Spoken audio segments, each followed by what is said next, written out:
في علاقات كده أول ما تدخلها تحس إنك رجعت بيتك، مش عشان الكلام الحلو ولا العشم، لكن عشان الناس دي من جواها قلبهم واسع ووجودهم رايح جاي، مش رايح وبس.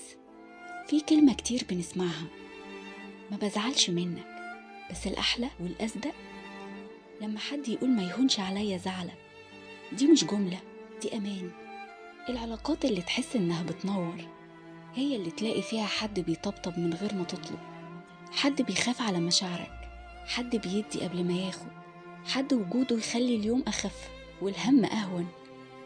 حلوة العلاقات اللي ما تحتاجش تمثل فيها، اللي تكون على طبيعتك وتتقبل زي ما انت، لا بتقلل ولا بتوجع ولا بتطلبك تكون نسخة تانية.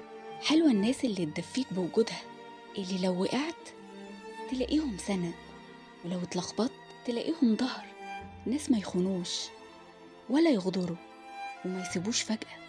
دوروا على الناس دي. الناس الحلوة رزق، ورزق زي ده ما يتسابش.